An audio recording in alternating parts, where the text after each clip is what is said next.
Have you ever wanted to change your gender or know somebody that also wanted to change their gender or not, or you're just kind of interested in this fascinating world? Look, no agenda in this video. Don't you click off. Don't you dislike yet. Watch the whole thing. We're gonna take a scientific look at this. Let's do it. It's crazy. We're gonna mix up some genitals. This is epic how-to. Change your gender.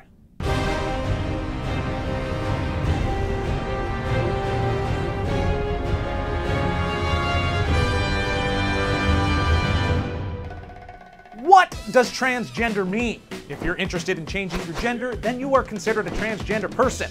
That means that your gender identity is different than the gender you were born with. That means you are either biologically a man who identifies as a woman or a biologically born woman who self-identifies as a man. It's also important to realize that your sexual orientation in no way reflects on your gender identity. Two different things. Transgender people can be gay, straight, bisexual, or anything in between. How can you tell if you're a transgender person though? It's a complicated question and there's no one way to tell. Some transgender people have expressed feeling uncomfortable with their biological body. For example, a biological woman wishing she didn't have breasts.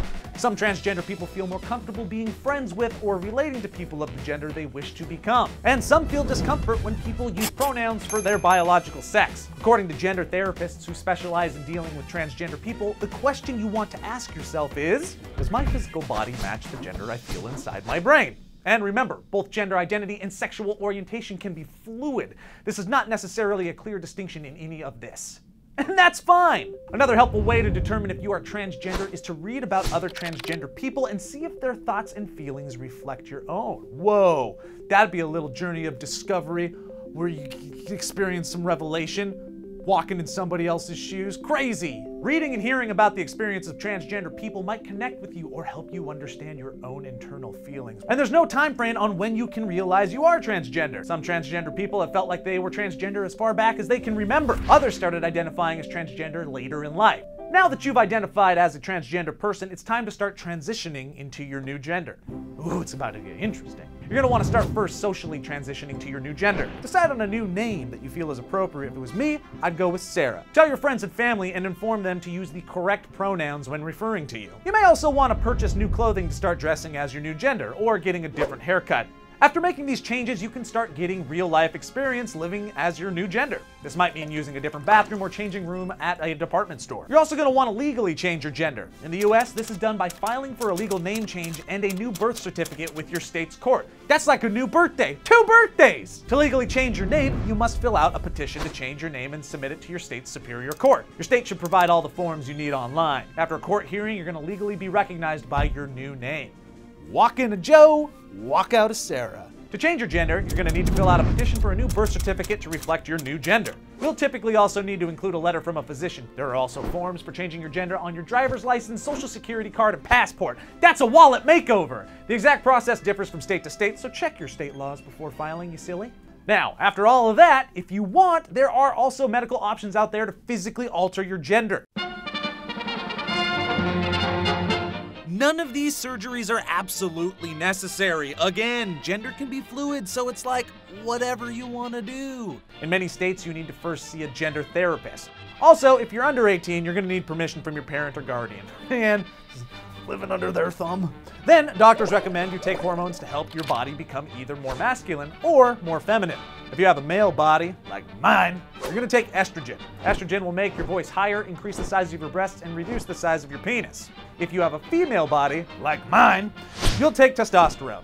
Your voice will deepen, you'll increase in muscle mass, and your breasts will shrink in size. Before you get these hormones, however, therapists ask that you live socially as your preferred gender for around 3 months. After taking hormones, you might want to also undergo gender reassignment surgery. Before the surgery, US law states that a transgender person needs at least 1 year of hormone therapy and 1 year spent living as their new gender. You also need 2 letters of recommendation from doctors. Now, gender reassignment surgery differs depending on the gender. Alright, animators, here we go. A woman transitioning into a man will have chest reconstructive surgery to remove the breasts. Uterus and ovaries are also removed. Then, a penis is created by taking skin from the abdomen, groin, or thigh. The clitoris is then repositioned on the penis, and a prosthetic is attached to allow for erections. Crazy science, man.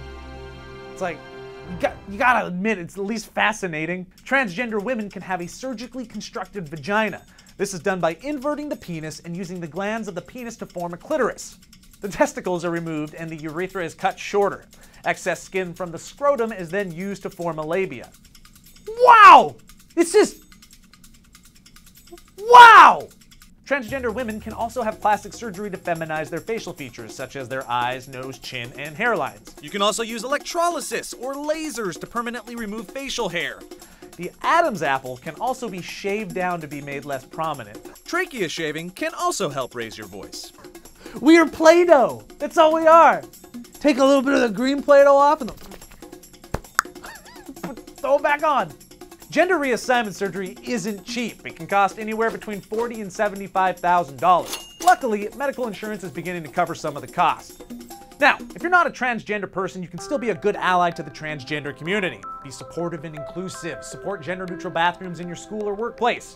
If you hear someone making a transphobic joke, tell them to knock it off! Don't make assumptions about transgender people. You should always ask which pronoun they prefer to be called. And if you're ever confused or unsure of something, just admit that you don't know. It's always better to ask than to say something that might be incorrect or hurtful. Be patient and understanding. Some transgender people switch names and pronouns several times before finally deciding. You think you're confused? Try being them. Could you imagine? It's important to allow every transgender person to make their journey their own. It's really none of your business. Congratulations! You've successfully changed your gender, and we learned a lot along the way. So go out there and live the best life you can live. I'm Sarah Beretta. Later. This is epic. Let us know what topic you guys think we should break down next in the comments below, and don't forget to subscribe.